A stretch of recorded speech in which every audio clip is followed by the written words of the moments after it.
ಜಾಮೀನು ರದ್ದಾಗಿ ಮತ್ತೆ ಜೈಲು ಪಾಲಾದ ನಂತರ ಮೊಟ್ಟ ಮೊದಲ ಸಲ ದರ್ಶನ್ ಪವಿತ್ರ ಗೌಡ ಮುಖಾಮುಖಿಯಾಗಿದ್ದು, ಒಟ್ಟಿಗೆ ಹೋಗಿದ್ದು, ಒಟ್ಟಿಗೆ ಬಂದಿತ್ತು.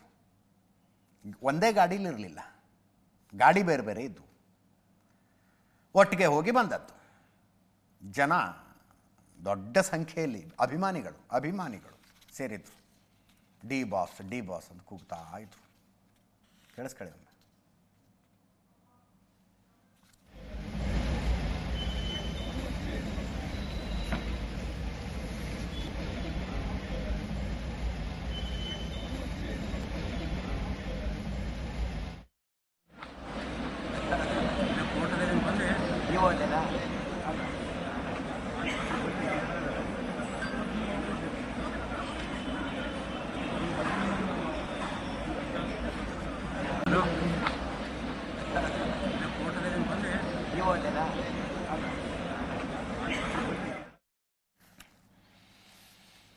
ಆರೋಪಿಗಳ ಪರ ವಕೀಲರುಗಳು ಮಾತಾಡಿದ್ರು. ಉದಾಹರಣೆಗೆ ದರ್ಶನ್ ಪರ ಸುನೀಲ್ ಅಂತ ಇದ್ದಾರೆ, ಪವಿತ್ರ ಗೌಡ ಪರ ನಾರಾಯಣ ಸ್ವಾಮಿ ಅಂತಿದ್ದಾರೆ.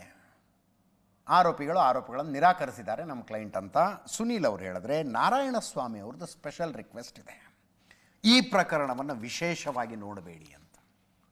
ಎಲ್ಲ ಮರ್ಡರ್ ಕೇಸ್ ಥರನೇ ಇದು ಒಂದು ಮರ್ಡರ್ ಕೇಸ್ ಅನ್ನುವಂತೆ ನೋಡಬೇಕು. ಅಂದರೆ ಮೀಡಿಯಾ ಹೈಪು ಅದು ಇದು ಎಲ್ಲ ಆಗಿದೆಯಲ್ಲ, ರಾಜ್ಯದ ಜನರ ಗಮನ ಈ ಮರ್ಡರ್ ಕೇಸ್ ಕಡೆ ಇದೆಯಲ್ಲ, ಆ ಕಾರಣಕ್ಕಾಗಿ ವಿಶೇಷ ಪ್ರಾಮುಖ್ಯತೆ ಇದಕ್ಕೆ ಬರಬಾರ್ದು ಅಂತ ಹೇಳಿದ್ರು. ಕೇಳಿಸ್ಕೊಳ್ಳಿ, ಇಬ್ಬರು ಮಾತಾಡಿದ್ದು. ಕ್ರಿಮಿನಲ್ ಪ್ರಕರಣದಲ್ಲಿ ಇದೊಂದು ಪ್ರಕ್ರಿಯೆ ಅಂತ ಕರೀತಾರೆ, ಅದನ್ನು ಪ್ರೊಸೀಜರ್ ಅದು. ಸೊ ಇವತ್ತು ಎಲ್ಲ ಆರೋಪಿಗಳು, ಜೈಲಲ್ಲಿರುವಂಥ ಆರೋಪಿಗಳು ಮತ್ತು ಬೇಲಲ್ಲಿರುವಂಥ ಆರೋಪಿಗಳು ಹಾಜರಾಗಿದ್ದರು. ಇವತ್ತು ನ್ಯಾಯಾಲಯ ಅಂದರೆ ದೋಷಾರೋಪಣೆಯನ್ನು ಹೊರತು, ಅಂದರೆ ಚಾರ್ಜಸ್ ಅಂತ ಕರೀತಾರೆ. ಅಂದರೆ ಪೊಲೀಸ್ನವ್ರು ಏನು ಇದುವರೆಗೂ ಇನ್ವೆಸ್ಟಿಗೇಷನ್ ಮಾಡಿ ಚಾರ್ಜ್ ಶೀಟ್ ಹಾಕಿದ್ರಲ್ಲ, ಅದು ಎವಿಡೆನ್ಸ್ ಅಲ್ಲ. ಇವತ್ತು ಕೋರ್ಟ್ ಏನು ಚಾರ್ಜಸ್ ಅಂತ ಒಂದು ಫ್ರೇಮ್ ಮಾಡಿದೆ, ಅದು that is called allegations, charges. ಅದ್ರ ಮೇಲೆ ಇವಾಗ ಕೇಸು ವಿಚಾರಣೆ ಸ್ಟಾರ್ಟ್ ಆಗಿದೆ. ಇವತ್ತು ದೋಷಾರೋಪಣೆಯನ್ನು ಹೊರಿಸಿದ್ದಾರೆ ಎಲ್ಲ ಆರೋಪಿಗಳ ಮೇಲೆ. ಇವತ್ತು ನೀವು ಈ ಥರ ಒಂದು ನಿಮ್ಮ ಮೇಲೆ ಪ್ರಕರಣ ದರ್ಜ್ ಮಾಡಿದ್ದಾರೆ, ಈ ಥರ ಸೆಕ್ಷನ್ಸಲ್ಲಿ ನೀವು ಅಪರಾಧ ಮಾಡಿದ್ದೀರಾ ಅಂತ ನಿಮ್ಮ ಮೇಲೆ ಇದು ಚಾರ್ಜ್ ಶೀಟ್ ಸಲ್ಲಿಸಿದ್ದಾರೆ ಅನ್ನೋದನ್ನ ದೋಷಾರೋಪಣೆಯನ್ನು ಬರೆದು ಇವತ್ತು ಜಡ್ಜ್ ಸಾಹೇಬರು ಓದಿದ್ದಾರೆ ಎಲ್ರಿಗೂ. ಅವರೆಲ್ಲರೂ ಸಹ ಆ ದೋಷಾರೋಪಣೆಯನ್ನು ನಿರಾಕರಿಸಿದ್ದಾರೆ.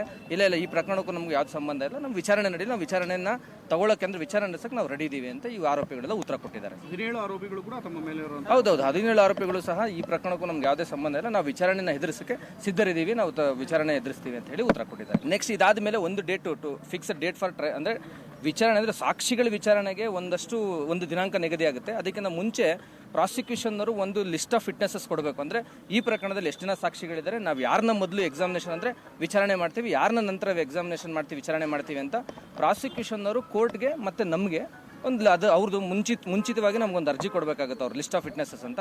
ಆ ಆಧಾರದ ಮೇಲೆ ಕೋರ್ಟು ಇಂತಿಂಥ ದಿನಾಂಕ, ಇಂಥ ಸಾಕ್ಷಿಗಳ ವಿಚಾರಣೆಗೆ ಅಂತ ಕೋರ್ಟು ದಿನಾಂಕ ನಿಗದಿ ಮಾಡುತ್ತೆ.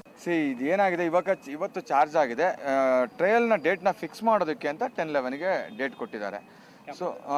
ಸೊ ಟ್ರಯಲ್ ಯಾವಾಗ ಫಿಕ್ಸ್ ಆಗುತ್ತೋ ನೋಡೋಣ. ಅದಾದಮೇಲೆ ಪ್ರತಿಯೊಂದು ಡೇಟಲ್ಲೂ ವಿಟ್ನೆಸ್ಗಳು ಬರ್ತಾರೆ, ಅದ್ರ ಪರ ಕ್ರಾಸ್ ಎಕ್ಸಾಮಿನೇಷನ್ ನಡೀತಾ ಹೋಗುತ್ತೆ. ನನಗೇನಂದರೆ ಇದೊಂಥರ ಈ ಕೇಸನ್ನು ಒಂಥರ ಸ್ಪೆಷಲಾಗಿ ಟ್ರೀಟ್ ಮಾಡಬಾರ್ದು. ಇದು ಎಲ್ಲ ಕೇಸ್ ಥರನೇ, ಇದು ಒಂದು ನಾರ್ಮಲ್ ಕೇಸ್ ಅಷ್ಟೇ.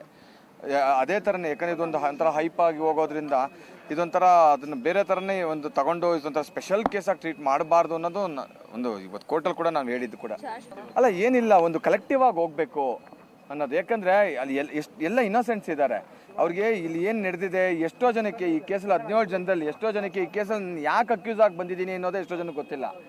ಅದು ಮೇಲ್ನೋಟಕ್ಕೆ ಹೆಂಗೆ ಕಾಣುತ್ತೆ ಅಂದರೆ, ಇನ್ವಾಲ್ವ್ಮೆಂಟ್ ಅವ್ರದ್ದು ಇರೋದಕ್ಕೆ ತಾನೇ ಅವರೆಲ್ಲ ಅಕ್ಯೂಸ್ ಬಂದಿದ್ದಾರೆ, ಹಂಗಾರೆ ಪೊಲೀಸ್ನವರೆಲ್ಲ ಹಂಗೆ ಸುಮ್ಮನೆ ಆಗ್ತಾರ ಅಂತ. ಟೈಮ್ ಸುಮ್ಮನೆ ಆಗ್ತಾರೆ. ಅವರು ಪೊಲೀಸ್ನವರು ಕೂಡ ಕೆಲವೊಂದು ಇದರಲ್ಲಿ ಸೇರಿಸಿದ್ದಾರೆ. ಇವಾಗ ದರ್ಶನ್ ಆ ಮಟ್ಟಕ್ಕೆ ಪಾಪ ಅವ್ರನ್ನ ಟಾರ್ಗೆಟ್ ಮಾಡಿ ಇಷ್ಟೆಲ್ಲ ತೊಂದರೆ ಮಾಡೋದು. ಅದರಿಂದಗಳ ಭಾಳ ಬೇರೆ ಬೇರೆ ಮೋಟಿವೇಶನ್ಸ್ಗಳು ಇರ್ತದೆ, ಪೊಲಿಟಿಕಲಿ ಮೋಟಿವೇಶನ್ಸ್ ಇರುತ್ತೆ, ಅವ್ರನ್ನ ಕಂಪ್ಲೀಟ್ಲಿ ಟಾರ್ಗೆಟ್ ಮಾಡಿರ್ತಾರೆ. ಯಾವ ಕೇಸಲ್ಲಿ ತಾನೇ ನೀವೇ ನೋಡ್ದಂಗೆ ಇವತ್ತು ಕರ್ನಾಟಕದಲ್ಲಿ ಎಷ್ಟು ಕೇಸಸ್ಗಳು ಸೆಷನ್ ಕೋರ್ಟಲ್ಲಿ ಬೇಲ್ ಆಗುತ್ತೆ, ಎಷ್ಟು ಕೇಸು ಹೈಕೋರ್ಟ್ ತನಕ ಕಡೆ ಪಕ್ಷ ಪಕ್ಕದಲ್ಲಿರೋ ಹೈಕೋರ್ಟಲ್ಲಿ ಹೋಗಿ ರಿಜೆಕ್ಷನ್ಸ್ಗೆ ಹಾಕೊಳ್ಳಲ್ಲ. ಅಂಥದ್ರಲ್ಲಿ ಇದೊಂದು ಕೇಸನ್ನು ಮಾತ್ರ ಪರ್ಟಿಕ್ಯುಲರ್ ಸುಪ್ರೀಂ ಕೋರ್ಟ್ಗೆ ಹೋಗಿ ರಿಜೆಕ್ಷನ್ ಹಾಕ್ಕೊಂಡು ತುಂಬ ಟಾಪ್ ಮೋಸ್ಟ್ ಲಾಯರ್ನ ಎಂಗೇಜ್ ಮಾಡಿ ಅದಕ್ಕೆ ಗೌರ್ಮೆಂಟ್ ಬೇರ್ ಮಾಡಿ ಇಷ್ಟೆಲ್ಲ ಮಾಡ್ತಾರೆ ಅಂದರೆ ಹೊಸ ಈ ಕೇಸಲ್ಲಿ ಒಂಥರ ಸ್ಪೆಷಲ್ ಇಂಟ್ರೆಸ್ಟ್ ಇಟ್ಕೊಂತಾನೆ ಮಾಡ್ತಾ ಇದ್ದಾರೆ. ಸೊ ಅದು ಇಂಟೆನ್ಷನ್ಸ್ ಏನು, ಕಂಪ್ಲೀಟ್ಲಿ ಇದರಲ್ಲಿ ಇರ್ತಕ್ಕಂಥವ್ರನ್ನ ಟಾರ್ಗೆಟ್ ಮಾಡಿ ಒಂಥರ ಇಟ್ಸ್ ಕಂಪ್ಲೀಟ್ಲಿ ನನ್ನ ಅನಿಸಿಕೆಯ ಪ್ರಕಾರ ಒಂಥರ ಪೊಲಿಟಿಕಲಿ ಮೋಟಿವೇಟೆಡ್.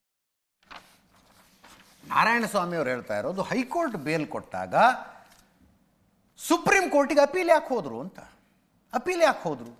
ಅದು ನಾರ್ಮಲ್ ಪ್ರಾಸೆಸ್, ಎಲ್ಲ ಪ್ರಕರಣಗಳಲ್ಲೂ ಹಂಗೆ ಮಾಡೋದಿಲ್ಲ. ಈ ಪ್ರಕರಣದಲ್ಲಿ ಯಾಕೆ ಹಂಗೆ ಮಾಡಿದ್ರು? ಮಾಡಿದ್ದು ಮಹಾಪರಾಧವೇ? ಕೇಳ್ಕೊಳ್ಳಿ, SPP ಇದಾರಲ್ಲ, ಸ್ಪೆಷಲ್ ಪಬ್ಲಿಕ್ ಪ್ರಾಸಿಕ್ಯೂಟರ್ ಇದ್ದಾರೆ, ಕೇಳ್ಕೊಳ್ಳಿ ಅವ್ರಿಗೆ. ಒಟ್ಟಾರೆ ಈ ಕೇಸ್ ಬೆಳೆದು ಬಂದಂಥ ರೀತಿ ನೋಡಿದ್ದೀವಿ. ರೇಣುಕಾಸ್ವಾಮಿ ಕೊಲೆ ಆಯಿತು, ದರ್ಶನ್ ಅರೆಸ್ಟು, ಜೈಲಿಗೆ, ಅರೆಸ್ಟ್ ಆಗಿ ಜೈಲಿಗೆ ಹೋಗಿ ಚಾರ್ಜ್ ಶೀಟ್ ಫೈಲ್ ಆದ ನಂತರ ಮುಂದಿನ ಆಪ್ಷನ್ ಜಾಮೀನಿಗೆ ಅರ್ಜಿ ಸಲ್ಲಿಸ್ಕೊಳ್ಳೋದು. ಜಾಮೀನಿಗೆ ಅರ್ಜಿ ಕೆಳ ಹಂತದ ನ್ಯಾಯಾಲಯದಲ್ಲಿ ರಿಜೆಕ್ಟ್ ಆಯಿತು, ಹೈಕೋರ್ಟ್ನಲ್ಲಿ ಜಾಮೀನು ಸಿಕ್ತು. ಹೈಕೋರ್ಟ್ ಜಾಮೀನು ಕೊಟ್ಟಿದ್ದನ್ನು ಪ್ರಶ್ನೆ ಮಾಡಿ ಪ್ರಾಸಿಕ್ಯೂಷನ್ ಸುಪ್ರೀಂ ಕೋರ್ಟ್ಗೆ ಹೋಯಿತು. ಪ್ರಾಸಿಕ್ಯೂಷನ್ ಅಂದರೆ ಸರ್ಕಾರ ಸುಪ್ರೀಂ ಕೋರ್ಟಿಗೆ ಹೋಯಿತು. ಸುಪ್ರೀಂ ಕೋರ್ಟು ಬಹಳ ಕಟುವಾದ ವಿಮರ್ಶೆ ಮಾಡಿ ಜಾಮೀನನ್ನು ರದ್ದುಗೊಳಿಸಿ ಹಾಕ್ರೆ ಅವನ್ನ ಮತ್ತೆ ಒಳಗೆ ಅಂತ ಹೇಳ್ತು. ಬಹಳ ಕಟು ವಿಮರ್ಶೆ ಮಾಡ್ತು, ಹಾಕ್ರೆ ಅವನ್ನ ಮತ್ತೊಳಗೆ ಅಂತ. 81 ದಿನಗಳ ಹಿಂದೆ ಅದು. ಈಗ ಚಾರ್ಜಸ್ ಫ್ರೇಮ್ ಆಗಿದೆ, ವಿಚಾರಣೆ ಶುರುವಾಗತ್ತೆ. ದರ್ಶನ್ಗೆ ಈಗಲೂ ಅವಕಾಶ ಇದೆ, ಮತ್ತೆ ಜಾಮೀನಿಗೆ ಅರ್ಜಿ ಸಲ್ಲಿಸಿಕೊಳ್ಳಬಹುದು, ಮತ್ತೆ ಸಲ್ಲಿಸಬಹುದು ಅರ್ಜಿನ. ಜಾಮೀನು ಸಿಗುತ್ತಾ ಬಿಡುತ್ತಾ ಅಂತ ನಾವೇನು ಹೇಳೋದು? ವಕೀಲರುಗಳು ಹೇಳ್ತಾರೆ ಸುಪ್ರೀಂ ಕೋರ್ಟೇ ರಿಜೆಕ್ಟ್ ಮಾಡಿದೆ, ಅದು ಕಟುವಾದ ವಿಮರ್ಶೆ ಮಾಡಿ ರಿಜೆಕ್ಟ್ ಮಾಡಿದೆ. ಹಂಗಿದ್ದಾಗ ದರ್ಶನ್ಗೆ ಜಾಮೀನು ಕೊಡಬೇಕು ಅಂತ ಆಲೋಚನೆ ಮಾಡೋದಕ್ಕಿಂತ ಮುಂಚೆ ನ್ಯಾಯಾಲಯಗಳು ಅದೆಲ್ಲವನ್ನು ಗಮನಿಸ್ತವೆ ಅಂತ. ಅದರ ಅರ್ಥ ಟ್ರಯಲ್ ಎಲ್ಲ ಮುಗಿದು ಒಂದು ಅಕ್ವಿಟ್ ಆಗಬೇಕು, ಇಲ್ಲ ಕನ್ವಿಕ್ಷನ್ ಆಗಬೇಕು. ಅಲ್ಲಿ ತನಕ ದರ್ಶನ್ ಹೊರಗೆ ಬರೋ ಪಾಸಿಬಿಲಿಟೀಸ್ ತುಂಬ ಅಂದರೆ ತುಂಬ ಕಡಿಮೆ. ಎಲ್ಲ ಸಾಕ್ಷಿಗಳ ವಿಚಾರಣೆ ನಡೆದು ಅವುಗಳ ಆಧಾರದ ಮೇಲೆ ಸೆಷನ್ಸ್ ಕೋರ್ಟು ಜಡ್ಜ್ಮೆಂಟ್ ಕೊಡಬೇಕು. ಅಲ್ಲಿ ತನಕ ದರ್ಶನ್ ಮತ್ತು ಇತರೆ ಆರೋಪಿಗಳು ಒಳಗೆ ಇರುವ ಸಾಧ್ಯತೆಗಳು ನಿಚ್ಚಳವಾಗಿದೆ. ಚಾರ್ಜ್ ಶೀಟ್ ನೋಡಿದವ್ರು ಹೇಳ್ತಾರೆ ಬಹಳ ಸ್ಟ್ರಾಂಗ್ ಇದೆ ಚಾರ್ಜ್ ಶೀಟ್ ಅಂತ. ಅದೇ ಚಾರ್ಜ್ ಶೀಟ್ ನೋಡಿದ ಕೆಲವು ಪಳಗಿದ ಕ್ರಿಮಿನಲ್ಗಳು ಅನ್ನಬಾರ್ದು, ಕೆಲವು ಪಳಗಿದವ್ರು ಹೇಳ್ತಾರೆ ಈಸಿಯಾಗಿ ಅಕ್ವಿಟ್ ಆಗುತ್ತಿದ್ದು ಅಂತ.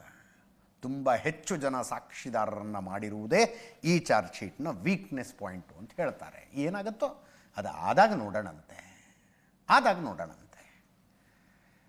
ಈಗ ಒಟ್ಟಿನಲ್ಲಿ ಸಾಕ್ಷಿಗಳ ವಿಚಾರಣೆ ಶುರುವಾಗುತ್ತೆ. ಒಬ್ಬೊಬ್ಬರನ್ನೇ ಕಟಕಟೆಗೆ ಕರೆಸ್ತಾರೆ, ಹೇಳಿಸ್ತಾರೆ, ಅವರ ಕ್ರಾಸ್ ಕ್ವಶನ್ ಆಗುತ್ತೆ, ಆಮೇಲೆ ಒಂದು ಜಡ್ಜ್ಮೆಂಟ್ ಬರುತ್ತೆ. ಇದು ತುಂಬ ದೂರ ಎಳೀಲಿಕ್ಕಿಲ್ಲ, ಬೇಗ ಆಗ್ತಾ ಹೋಗ್ಬಿಡುತ್ತೆ. ಕೆಲವು ಕೇಸ್ಗಳಲ್ಲಿ ತಿಂಗಳಗಟ್ಟಲೆ ವರ್ಷಗಟ್ಟಲೆ ಎಳೆದಿದ್ದನ್ನು ನೋಡಿದ್ದೀವಿ. ಈ ಕೇಸ್ನಲ್ಲಿ ಹಂಗೆ ಆಗಲಿಕ್ಕಿಲ್ಲ. ಆರೋಪಿಗಳು ಒಳಗಿದ್ದಾರೆ ಅನ್ನೋದು ಒಂದು ಪ್ರಕರಣದ ವಿಚಾರಣೆಯ ಸ್ಪೀಡ್ ಮೇಲೆ ಡೆಫಿನೆಟ್ಲಿ ಇಂಪ್ಯಾಕ್ಟ್ ಆಗತ್ತೆ. 10ನೇ ತಾರೀಕಿನಿಂದ ಶುರುವಾಗತ್ತೆ. ನೋಡೋಣ, ಅಪ್ಡೇಟ್ ಮಾಡ್ತಾ ಇರ್ತೀವಿ.